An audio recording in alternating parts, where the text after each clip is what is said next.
Okay, we're going to be covering real estate and IRAs today. This is a core focus of what we do here at Advanta is allowing people to invest in alternative assets, but by far and away the largest portion of our assets under administration for our clients is real estate.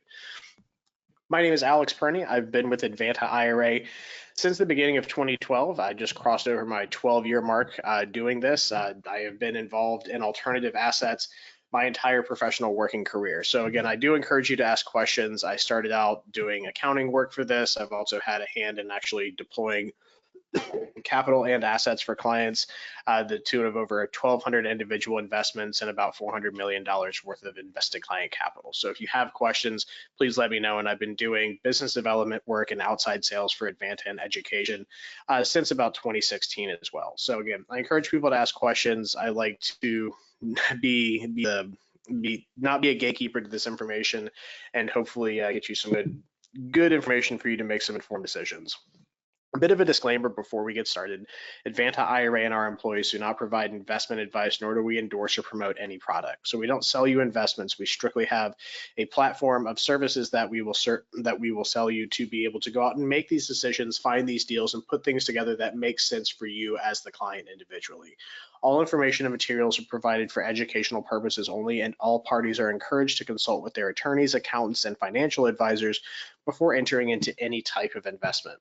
Now that we've made our attorneys happy, a little bit about Advanta IRA. We have over 20 years of industry experience, and we've only been doing self-directed IRAs the entire time. We didn't start out as a brokerage house or a title company and kind of, wade into this pond a little bit. We started doing this, and we will hopefully continue to do this very far into the future. We're very proud that we do have over 20 years of experience now. We crossed that over in the beginning of this year. We have clients nationwide and worldwide. Earlier today, I was talking with a client that's self-directing his IRA in the United Arab Emirates from when he worked in the United States. Yesterday, I was working with a client in Great Britain, and then we work with clients everywhere. So it doesn't matter if you're located where we physically are in the state of Florida or Georgia. It is any state, and even if you live abroad, you can absolutely do this. We do also are proud to say that, do need to update this slide, we administer over $3 billion worth of self-directed client assets. It's very much a testament to just how effective this can be for people that want to implement it in their portfolios, to be able to take back that control and make these kind of decisions that are going in the direction of assets that and understand and aren't relying on third parties or, the financial markets to make the dollars and cents to ultimately help you to retire comfortably.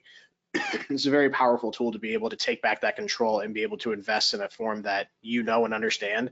And the very nice thing about real estate specifically that we're going to be covering today is that the democratization of this type of information for real estate specifically is very forward. There's a lot of information about real estate.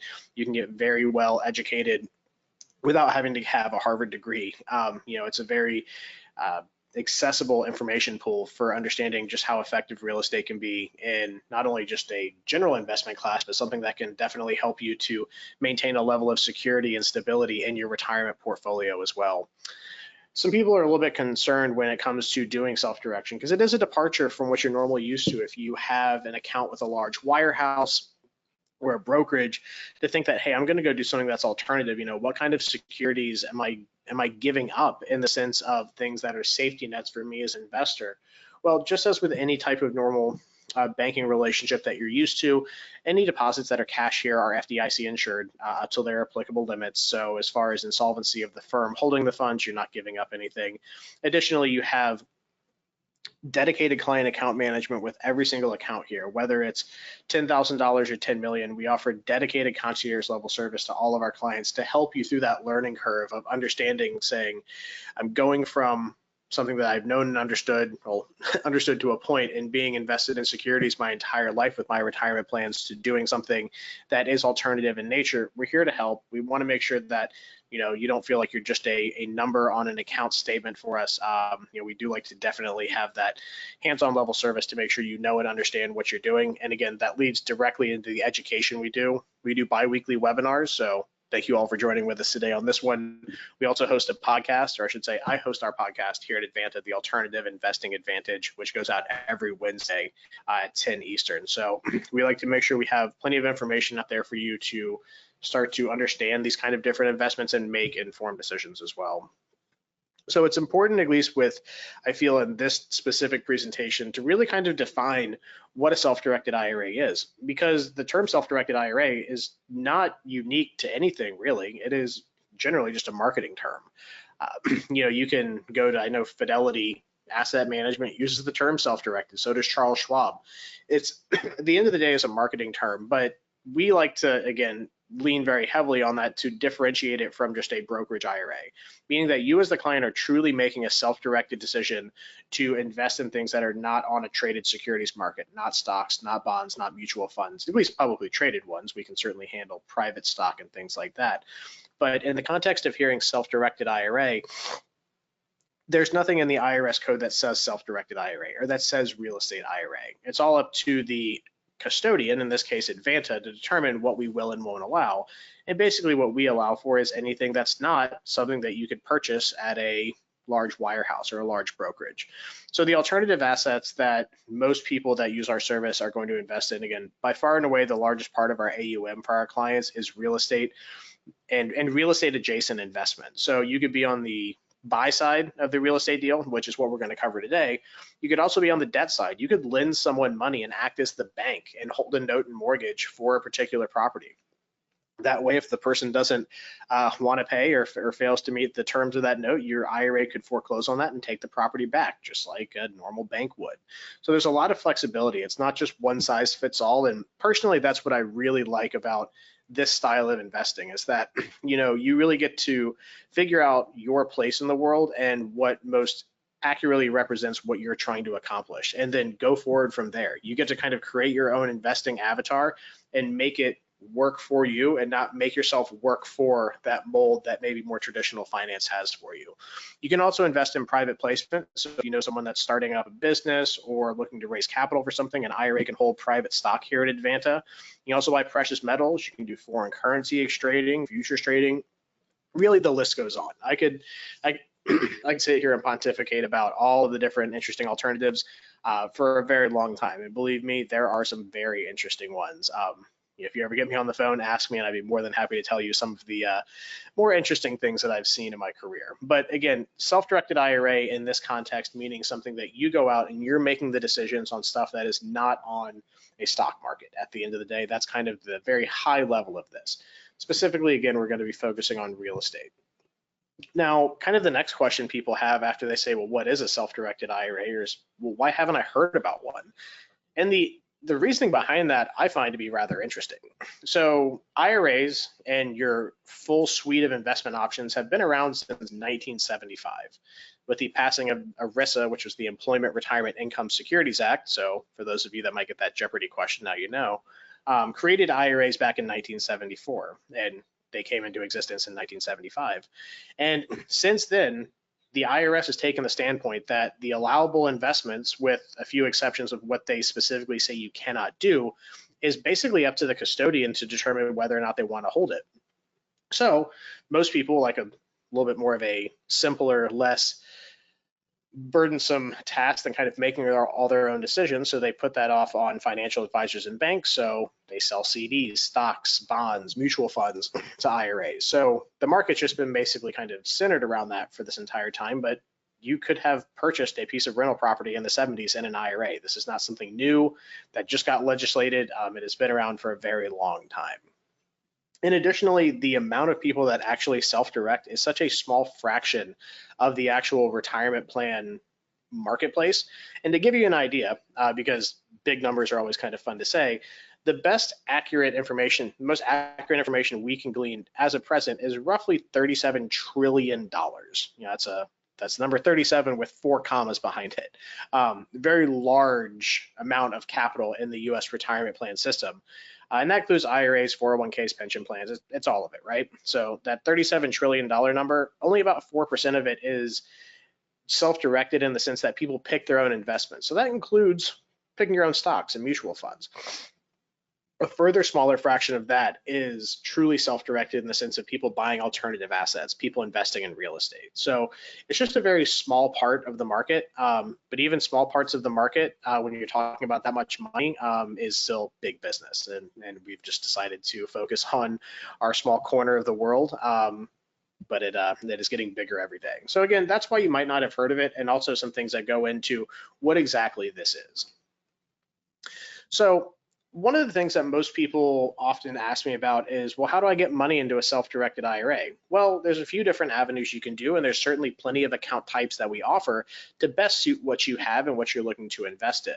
So the most common way that people start a self-directed IRA is they'll establish a new IRA and they'll transfer money from either an existing IRA, let's say at a large brokerage house, or an old 401k plan.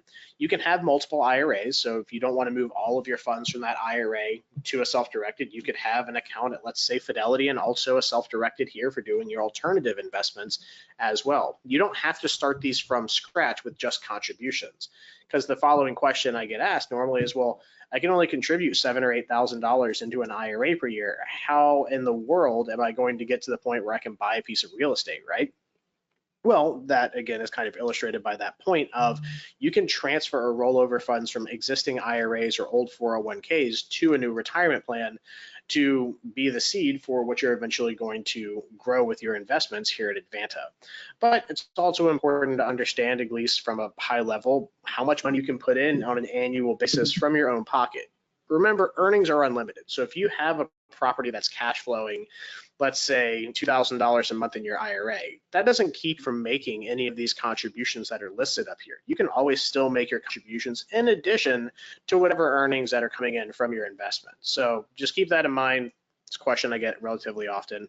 But in case you're just listening, I'm just going to kind of read off a few of the contribution limits. And if you have more detailed questions on some of this, reach out to me directly. I'm happy to go through it. But your traditional and Roth IRAs got a little bump from last year for your annual contribution, up to $7,000 and $8,000 from $6,500 and $7,500 respectively. SEP IRAs got another bump. You got an additional $3,000 of compensation deferral, up to $69,000 of your comp, or up to $69,000 maximum, 25% of total comp for a SEP IRA. Simple IRAs got a little bit of a bump too, but I like to only focus on that specific plan when we do employer retirement plans because it's a little complicated. We also do solo 401ks. So if you're a self-employed investor, or especially in the real estate market, if you are out there doing things as a self-employed individual, or really anything else that would involve having some self-employed or sole proprietor LLC income, you might qualify for a solo 401k, which can allow you to defer a lot more than an IRA, and also create some really cool tax advantages as well. I'm real passionate about the solo 401k. I really like those plans for people, but to the tune of a total of $73,000 and change that you can get into those plans on an annual basis, depending on income limits and some calculations, but very cool stuff. ESAs haven't really gotten examined by the government in the entire time I've been doing this, so for 12 plus years, still at $2,000 per child. And HSAs, which are something most people don't realize you can self-direct and do this with. I personally self-direct my own HSA, and it is amazing. It's so cool to be able to do that with that type of plan as well. And HSAs, offering kind of the best of both worlds with tax-free distributions and tax-deductible contributions with no income limitation phase-outs. Very cool. Teach whole hour-long presentations just on HSA plans. So again, just kind of a recap of all the different types of plans that we administer and how much money you can just take out of your own pocket and put in there. And again, for a little bit of an easier picture to digest, these are all the different kinds of plans you can self-direct. So traditional or Roth IRAs. And one thing I just remembered, another kind of misconception I get asked quite often is saying, oh, well, I'd love to do this, but I don't have a Roth IRA. There is no restriction on any of these kind of plans investing into real estate. You don't have to have a Roth. Granted, paying no taxes in retirement is better than paying any taxes. I think most people would agree. But you don't have to have a Roth to do this. It can be pre-tax, it can be traditional, it can be a SEP IRA, it can be an ESA, an old employer plan. All of these things will work for you. And what I tell most people is that look at what works best for you. Roth plans get a lot of press, people love them.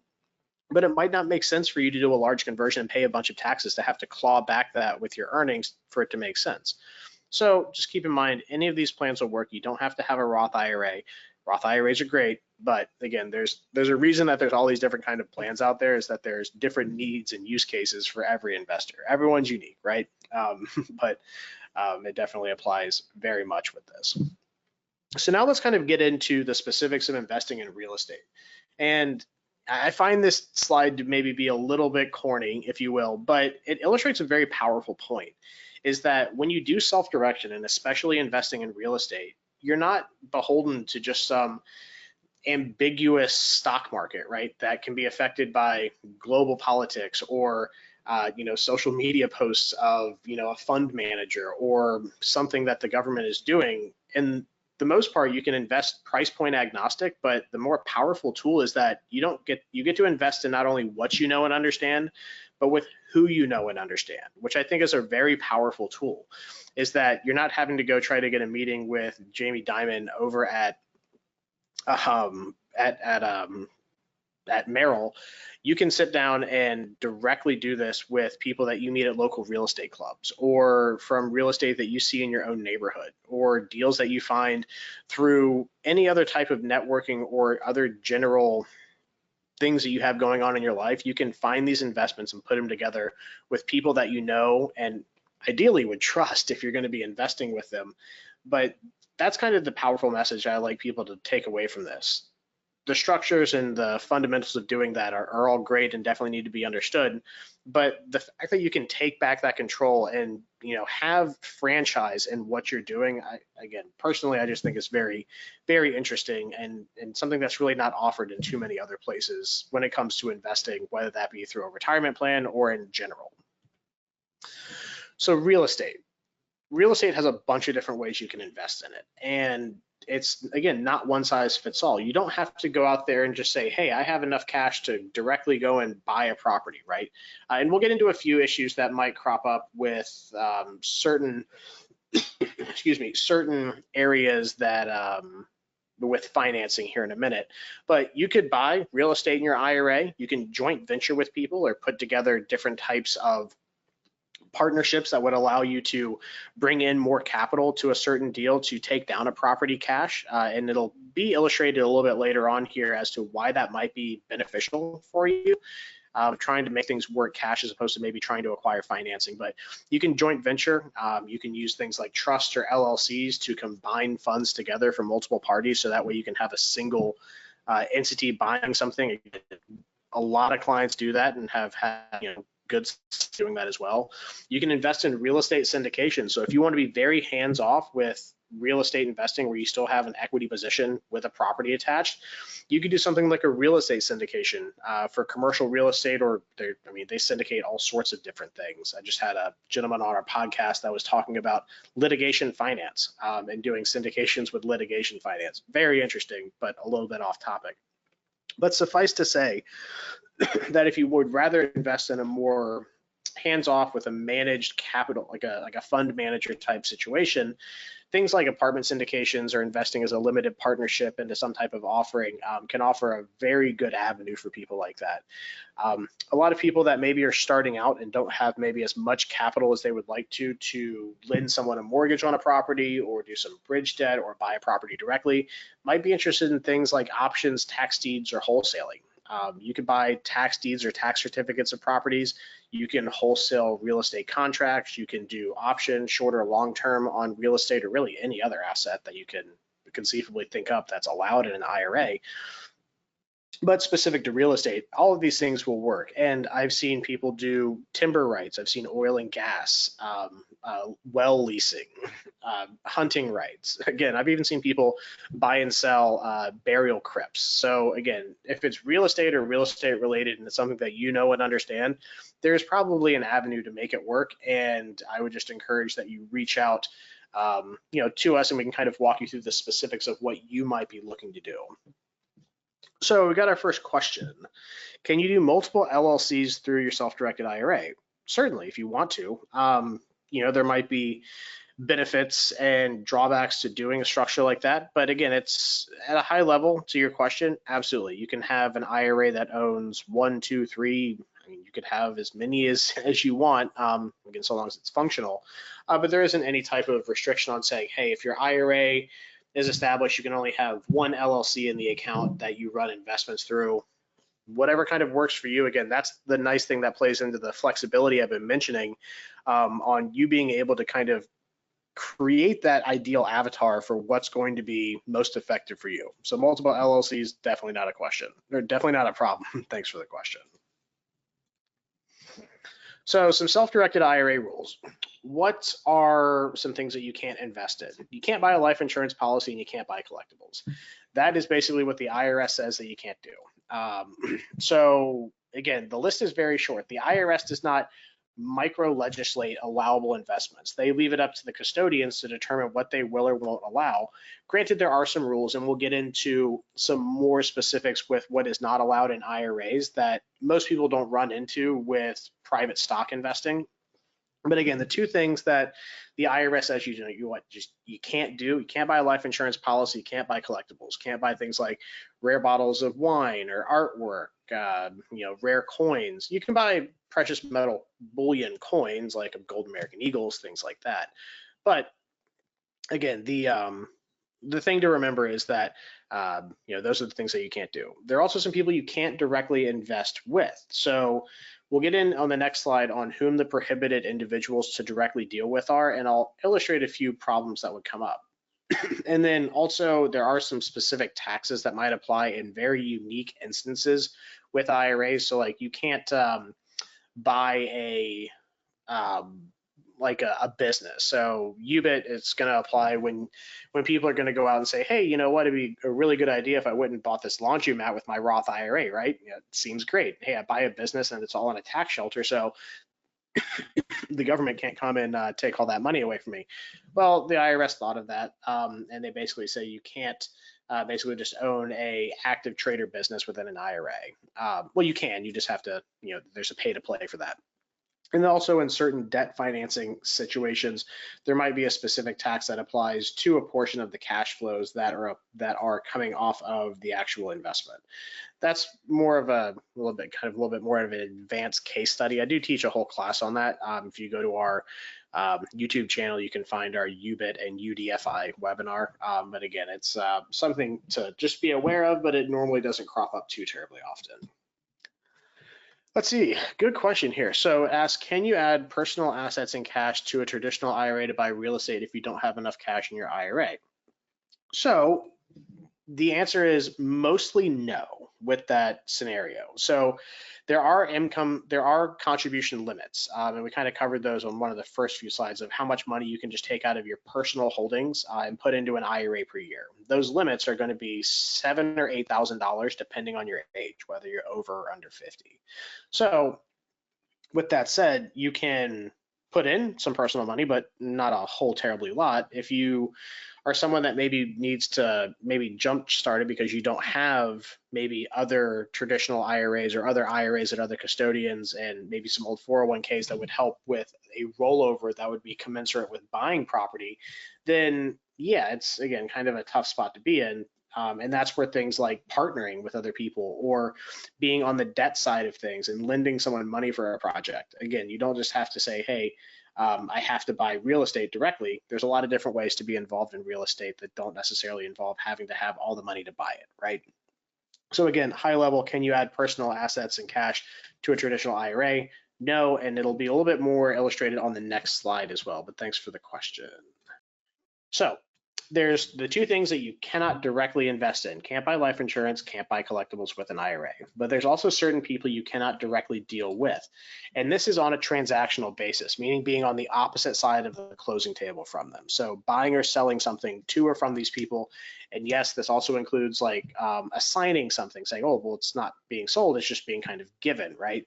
Can't do that. I recommend most people, if you do have to deal with direct lineal family, there's certain ways to do it, but just be careful and ask a lot of questions. So the people you cannot directly transact with, meaning buy or sell something from, are going to be your family tree directly up and down from you. So think mother, father, son, daughter, or legally married spouse.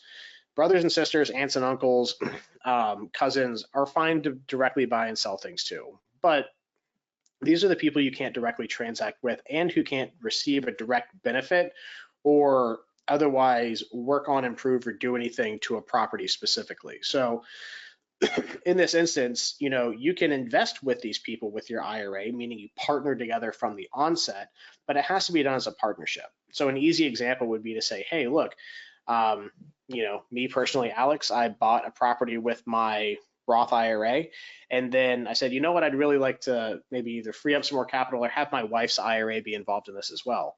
Well, once that's done, you can't change that. You can't change the percentages. I can't carve out a portion of my IRA's property and then put it in my wife's account.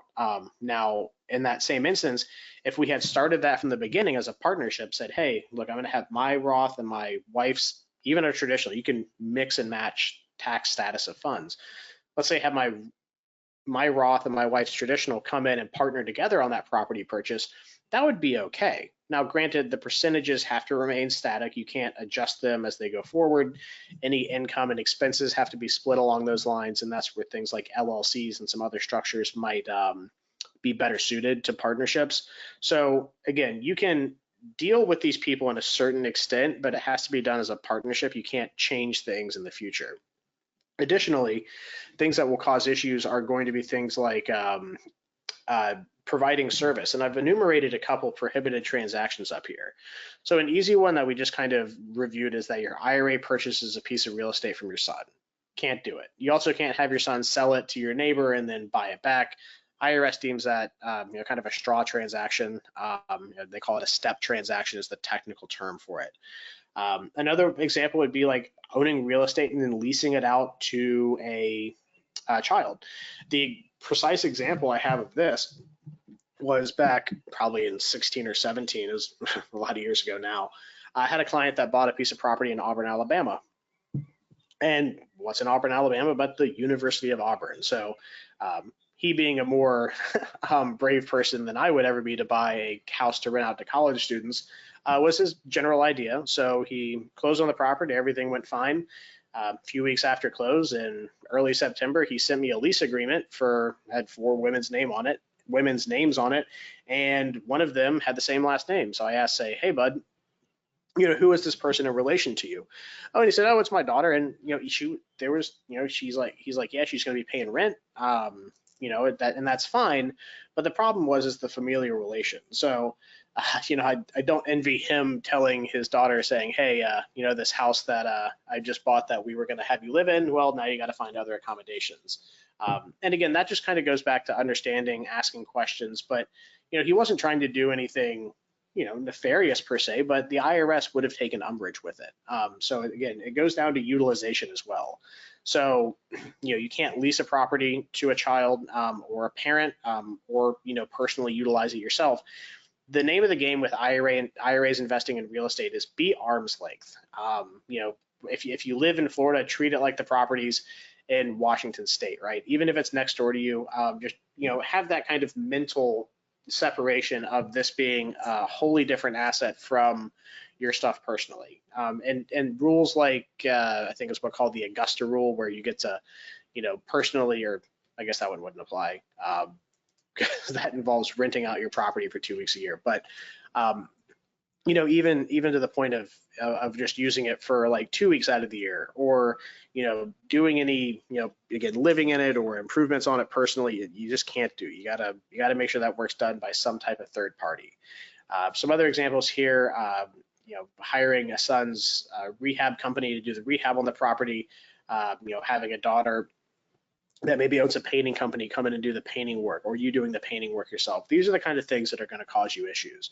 So again, treating it at arm's length, not having direct family members do the work or use the property is going to probably solve about 95% of your problems. Now remember, siblings, aunts, uncles, cousins, once removed from your direct family tree, those people you can deal with. Those people could come in and do the rehab on the property. Those people could come in and live in the property if you wanted to.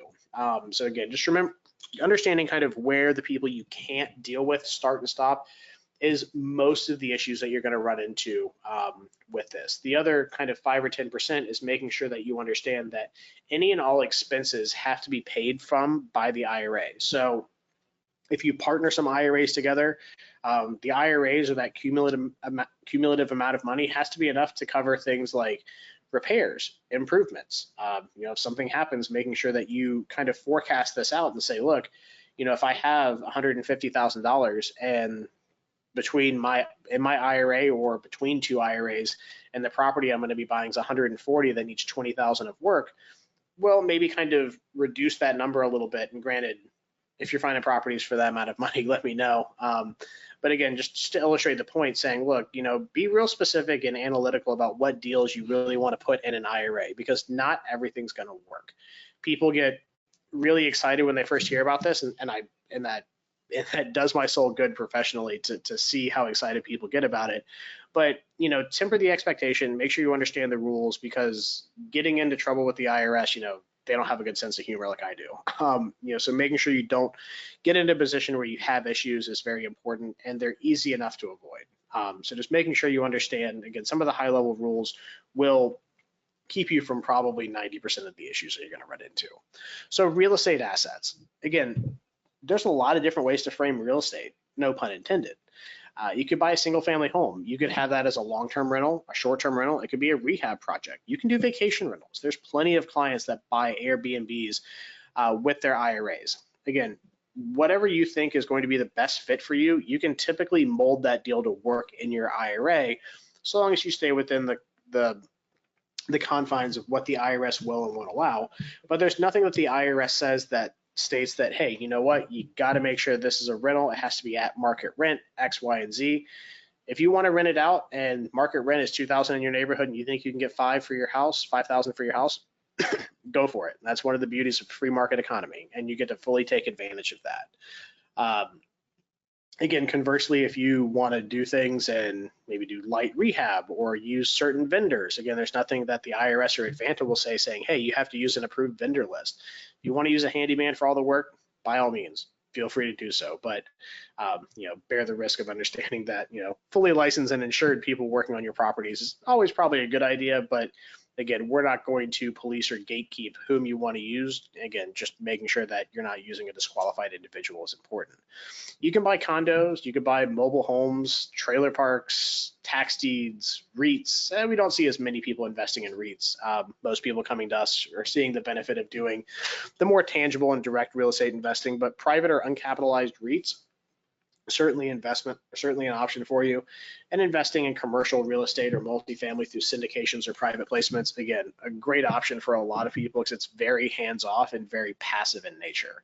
So again, whatever you think is going to kind of work best for you is really something that you can probably make work.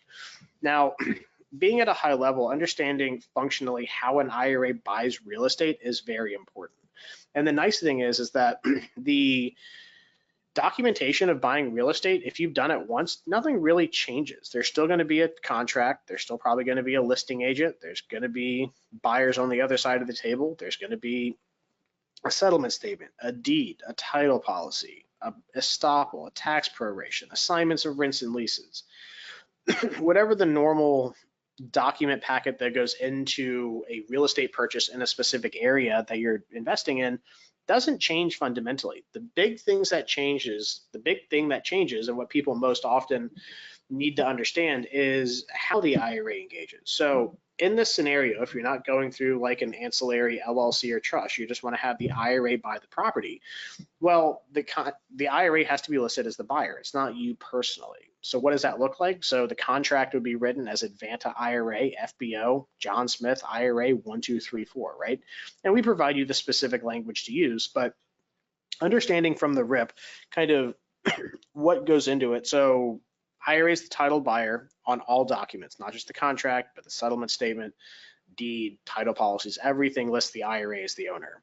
Additionally, we have to sign everything. So for it to be legally binding, we have to sign on behalf of your IRA as the purchaser. So understanding that if you go out and find a property, where I see people get into trouble is that someone will have gone out, I'll talk to them, explain the processes, be like, hey, look, I definitely want to do this. They won't open an account.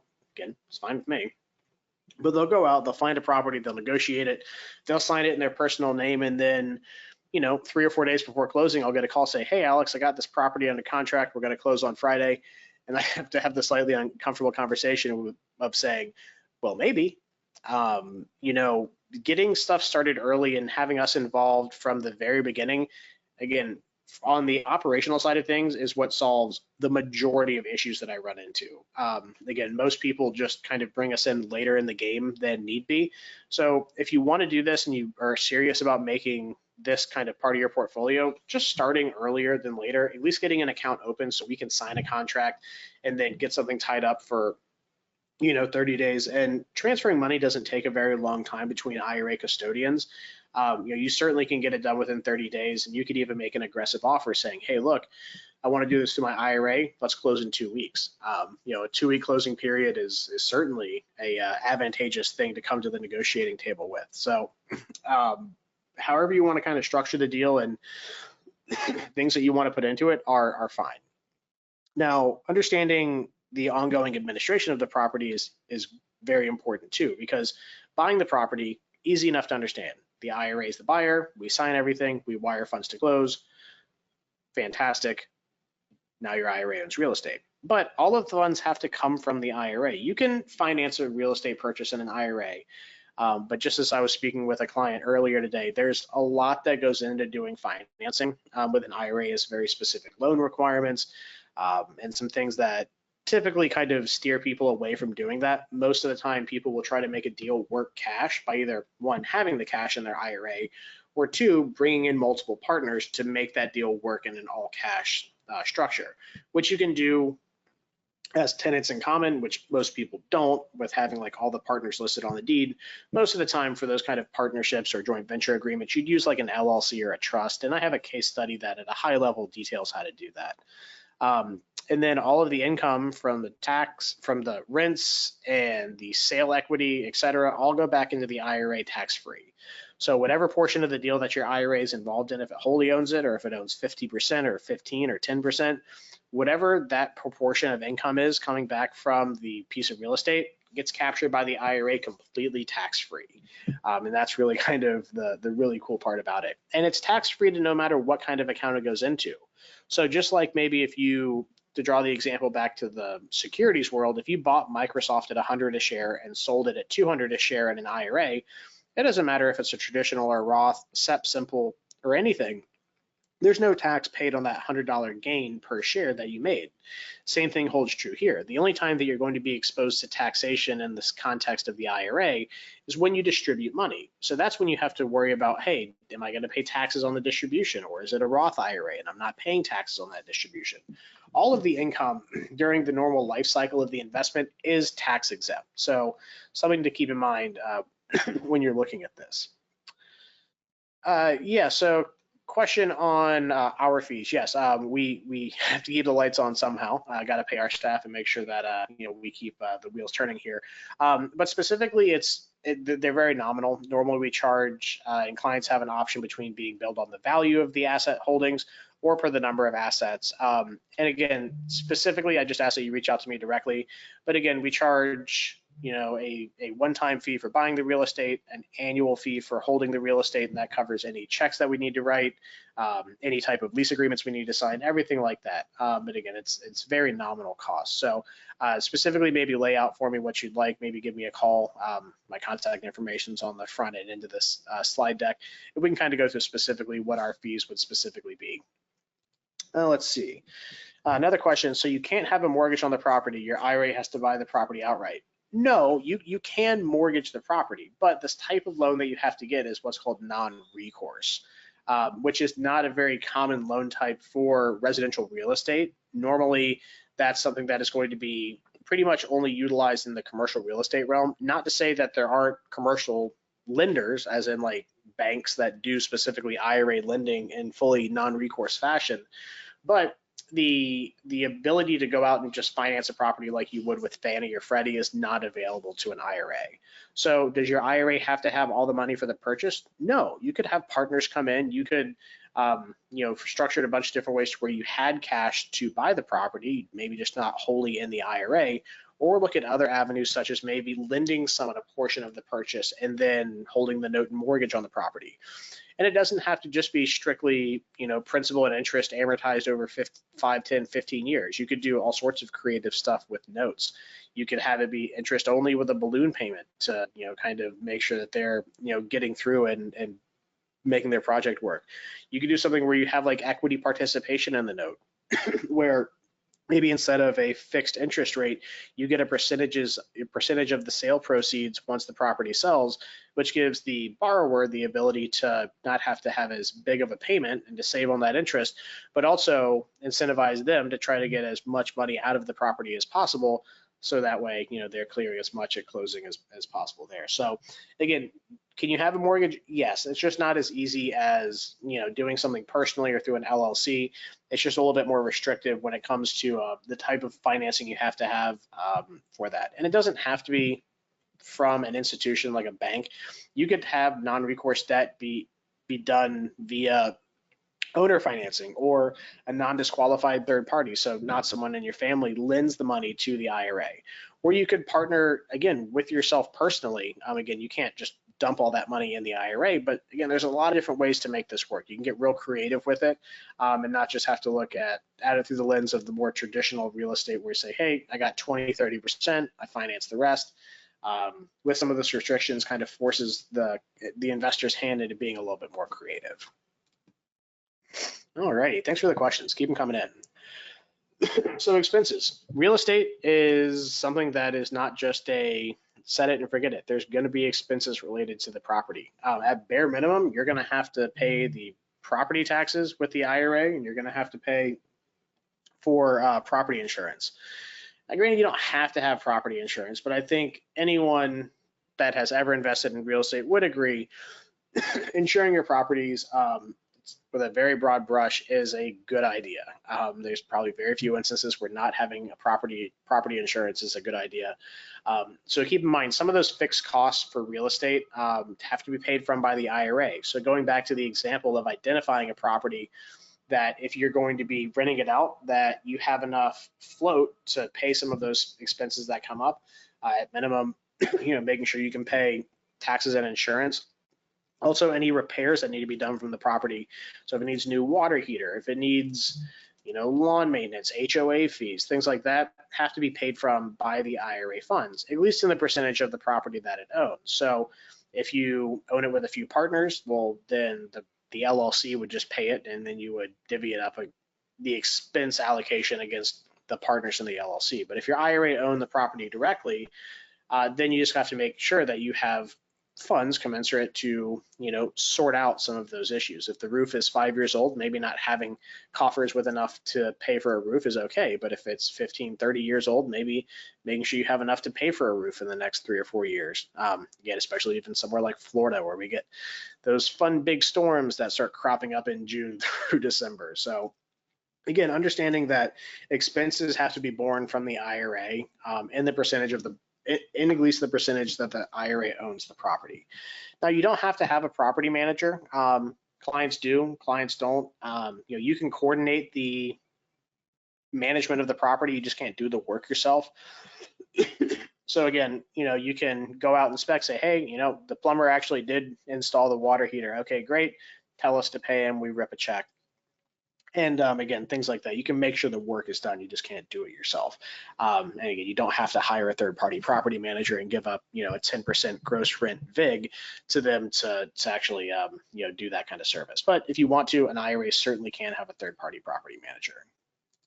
Let's see, question before we move on. During the distribution phase, how are taxes paid? Based on the percentage of total earnings or something else? The nice thing about distributions is that the calculation is exactly the same whether you're doing real estate investing or stock investing. It's basically, if you have a traditional or any type of pre-tax account, you just pay tax on whatever you take out. So it doesn't matter how much money you made, earned, if there were expenses related to the assets or not. If you take a $10,000 distribution from a traditional IRA and you're over 59.5, you would just pay taxes on an additional $10,000 of income that year. So any type of personal credits or write-offs or things that help to reduce your ordinary income that year would help to reduce the amount of taxes that you would have to pay on a distribution. It's just dollar for dollar, you pay tax on what comes out. Now, if it's a Roth IRA, pretty awesome, you pay no taxes. It's that simple. So pre-tax, anything, whatever comes out, whether it's $1, $100, $10,000, $1 million, you just pay taxes on what you take out of the plan. Questions just that you don't have to have a third-party property manager. Now, property managers, again, in a legal sense, normally would be ones collecting the rent personally, paying the expenses, and then netting out the proceeds of whatever's left every month to the actual property owner. You can't do that. But again, you can coordinate the administration of the property. So, tenant calls and says, hey, look, my toilet's overflowing, or, the oven won't work. Okay, well, you can say, all right, great. You get someone out there, get it replaced. You can coordinate and you can manage the property to that extent, but you couldn't go out and physically replace the stove yourself, but you don't have to have a third party formalized property manager to do that kind of work for you. Okay, again, we kind of covered a lot of this on the last slide, but repairs and maintenance, you can't do the work. You can't do any service, so painting, mowing grass, replacing a water heater, any repairs, but you don't necessarily have to use an approved vendor list or have, verify with us that it's a licensed person to use. Again, the burden to bear is on you for that, to make sure that you're comfortable with whomever that is doing the work on the property.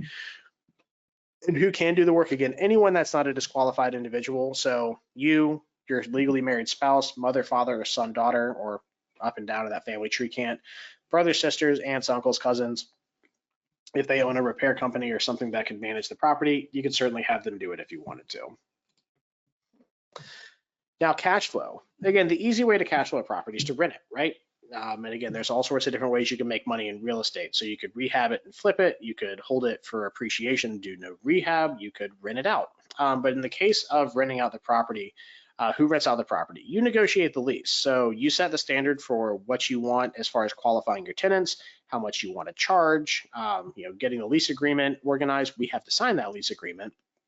And then we would receive all of the rents, or the entity that owns the property that the IRA might have a vested interest in would receive it. So if the IRA owns like an LLC or a trust, that would receive the rents.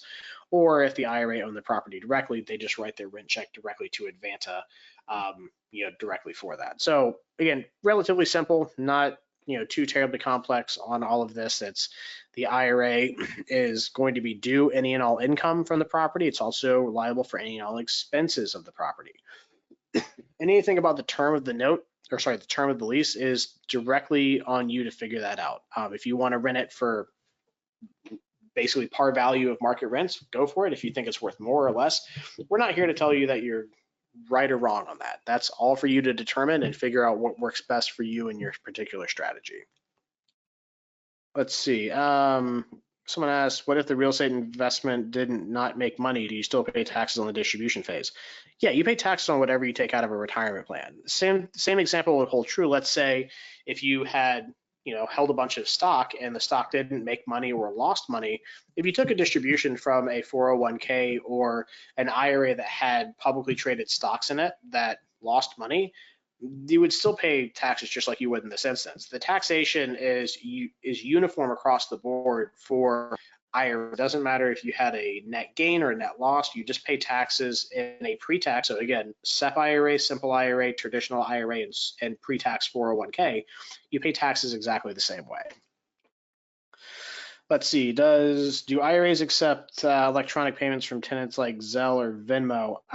So we strictly at Advanta, if we're directly administering the property and you're not having it held by like an LLC or something underneath the IRA, we would not accept anything other than direct deposit, checks, or bank wires. So those are the ways that you can send us money. If you wanted to have functionality to where they could pay with some other type of service, you would either need a third-party property manager to manage that for the IRA, or if you had an LLC or some type of other entity that stood between the IRA and the property, whatever bank that you decide to use the business banking with for that particular entity, if they offer services like that to interface with that bank account, that's fine. Again, there's nothing kind of fundamentally that would preclude you from doing that. It's just a functional matter of saying, hey, we at Advanta have to have stuff that's very detailed and a lot of verification that goes along with it. So it's just not a service. And again, we're not property managers. We're just IRA custodians. So if you wanted to offer that kind of functionality to a tenant,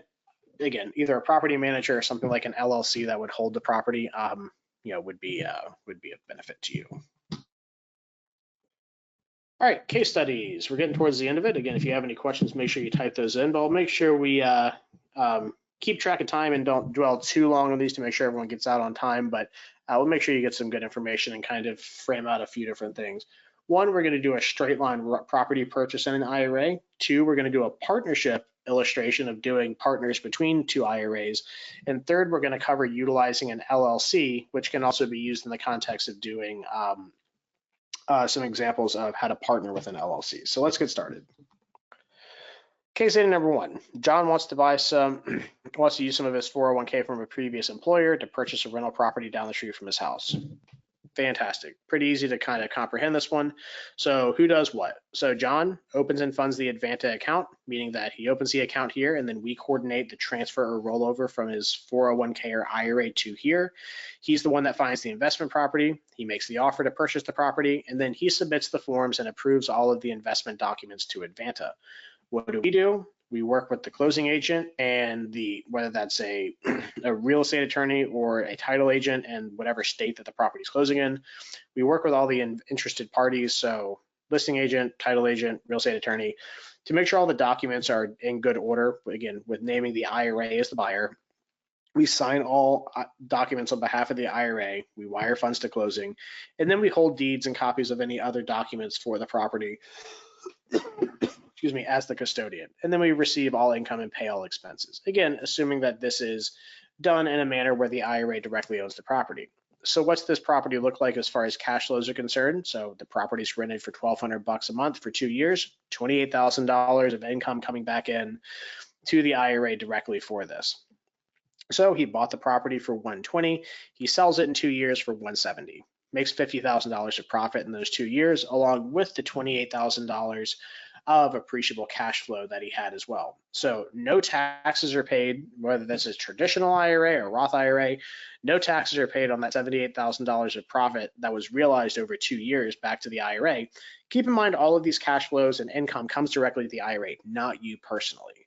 So now John goes from having $120,000 in his IRA 2 years prior to having $198,000 to invest after 2 years. Again, this is a very conservative look at a real estate deal. I think anyone would probably jump at the opportunity to make one of these deals. One, because the price point is maybe I need to update my slides a little bit with more current market values. But again, it definitely goes to show just how powerful this is. And the nice thing is that John doesn't, in this instance, have to withhold or escrow out some taxes to make sure that they can pay them or make a quarterly tax payment or do a 1031 exchange. It's just directly bought something, it cash flowed, sold it, made some money. Same kind of thing would happen, let's say if you had bought McDonald's stock and you were making dividends over 2 years and the stock went up by a percentage and then you sold it after 2 years. So you capture the gain plus all the dividend income to the IRA and then you could reinvest it. It's the exact same function, just with a different asset class. And again, that's why I try to make some correlations between the more traditional world of finance and this more alternative world of finance, is that nothing really changes from a high level with the IRS and how this stuff works. Again, it is definitely a different type of asset, and there are some additional kind of things to look at specifically in the IRS rules of whom you can and can't deal with and the administration of the assets. But at high level, nothing really changes too much. When it comes time to pull money from the IRA, what are the fees and penalties? Well, again, penalties are going to be determined on how old you are. If you're under 59 and a half and you take a distribution from a traditional pre-tax retirement plan, you're going to have to pay a 10% early withdrawal penalty. Now, if it's a Roth IRA, it gets to be a little bit more complex because you have accrued basis from your contributions. But suffice it to say, if you have pre-tax retirement plan dollars and you distribute before 59 and a half, you pay an additional 10% VIG to the IRS plus your income tax. Now, if you're over 59 and a half, it's just income tax on what you take out. And again, if you're over 59 and a half and you make $20,000, $30,000 on a deal in your IRA, you're not paying taxes on anything unless you take money out of the plan. And as far as fees go, I mean, there would be if you want the funds wired to you that we have, we're going to charge you a wire fee for that. But again, it's, from the IRS perspective, it's mainly just to do with how long or how old you are and what type of an account it is as to what type of exposure to fees and penalties that you're going to have with that. And again, if over 59 and a half, any account's not going to have an early distribution penalty. You're just going to potentially have to pay taxes on what you took out depending on the status of the account, again, whether being pre or post tax. So partnering on a real estate deal. So again, going back to real estate being many things, but cheap it is typically not. We have two people here, Linda and Paul, want to partner their IRAs funds to buy real estate. They each have 100 grand in their IRA, but the property is 150. It's going to need 20 in repairs to get it rent ready, and they estimate $1,500 a month in rent, which would go into their IRAs. So again, who does what? Exactly the same thing kind of occurs in this, only now we're dealing with two clients. So Paul and Linda need to open up their IRAs, they find the property, they make the offer to purchase, they submit the purchase authorizations, and they approve all the documents. We do the exact same thing as if it was a single property. We work with the closing agent to ensure everything's properly titled. We sign the documents, we wire the 150 to closing. Was that out? So what does this look like? Well, if they're not using an LLC or some type of entity, which is going to be the last case study, how is the deed going to look? Well, they define those percentages of interest directly on the deed. So it's going to be Advanta IRA, FBO, Paul IRA, account number as to 50% undivided interest, and then Linda's IRA as to a 50% undivided interest. Now, these percentages are based on the amount contributed from each IRA towards the purchase, no more, no less. So in this case, whatever their percentages for the property purchase will be exactly how much money they get out of the property and how much each IRA is liable for any expenses related to the property. Again, it's basically just the exact same function as a single IRA, only now you have two parties coming together, and instead of your IRA getting everything, you split it with a partner. And this is also what you can do in the instance of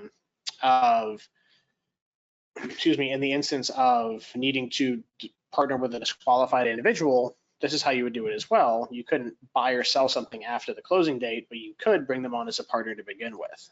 Let's see, I got a question. Due to high prices of real estate, is it more likely we need to partner with other Advanta IRA investors? Do you coordinate partnerships between investors? No, we do not coordinate investments between clients. We strictly have to stay very neutral in that. If you don't have to necessarily even partner with other IRAs. You can partner an IRA with another individual. You can partner your IRA with yourself.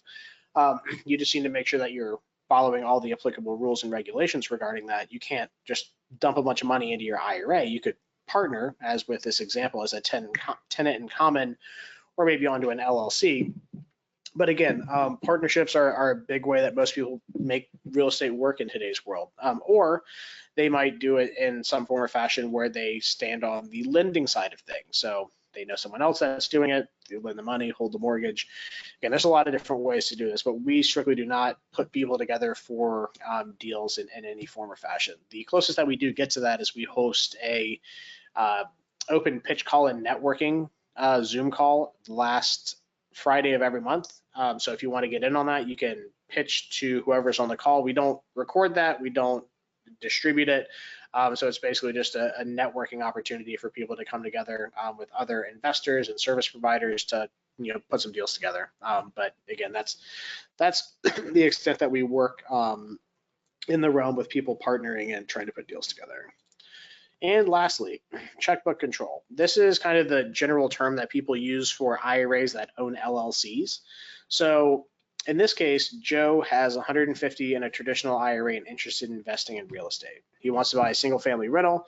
So he finds a house for 100 grand and needs an additional $20,000 of work to get it rent ready.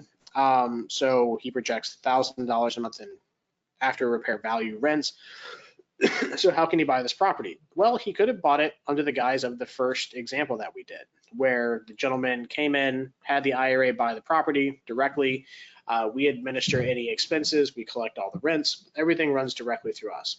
Or in this case, he could use a Checkbook Control LLC.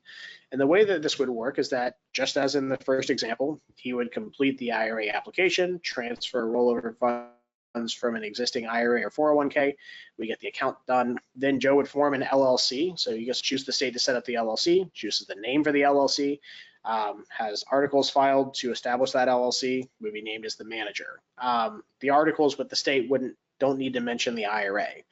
Now, an operating agreement would need to be drafted, and here's where you're going to show the shareholders. This is where you can kind of get creative and say, okay, well, instead of partnering everyone on the deed, you could bring in an IRA as a percentage member owner of the LLC. You could bring in a couple different partners. You could bring in disqualified individuals. You can bring a lot of people into this LLC and create that partnership at a high level. So that way the singular entity is buying the property and you have one income and out, you have one outgoing and one inflowing of cash and expenses to a singular entity. And then you just distribute to the members and there's certain percentages for any cash flows that you want to distribute or anything else that goes on. But all leases would be signed by the manager of the LLC, which could be the client directly. All expenses are paid out of that account. All the closing, everything is run through the LLC in this instance. And again, it works pretty well to the point that you might want to do this for partnerships. So in this case, we would sign the operating agreement as the member, and then Advanta IRA issues the check from the IRA to fund the LLC. At that point, Joe would enter into the contract to buy the real estate in the name of the LLC. He signs all the closing documents. And then going forward, he deposits all rents from tenants into the LLC bank account, pays all expenses, so taxes, maintenance, insurance from that LLC bank account. And then you could just reinvest those funds as you see fit. Now, that's pretty much the end of our presentation. Hit it pretty much on the nose for how long we took. So again, if you're interested in doing this, it is exceedingly simple to get started with this. Opening your account takes about 15 minutes. Funding it takes about 5 to 10 business days, getting funds from your other custodian, and then you're off to the races to start investing. We do have a lot of great events, so bi-weekly webinars every Tuesday and Thursday. This again is a little bit more of an in-house webinar, but we normally have a lot of great guests, bring a lot of great perspectives. We catalog all these videos on all the recordings on our YouTube channel. And we also maintain a blog and have a podcast, which is hosted by yours truly, that is posted every Wednesday at 10 a.m. Eastern time. It's called the Alternative Investing Advantage Podcast. And we have a lot of great guests covering a lot of interesting and alternative asset avenues for that. So again, any questions, if you'd like to reach out to me directly, all my contact information is right here for you. So please do reach out to me. I'll stick around for a little bit to see if anyone that's left on the call has any questions they want to pose. I'm certainly happy to help. But again, thank you very much for joining with us today. We really appreciate it. And yeah, if you want a copy of the slides, they are attached as a handout, so you can grab them directly from this portal. So thanks for joining. All right, looks like most people have started to check out. I don't think there's any other questions. So again, thank you very much for joining with us today, and we will see you on the next presentation.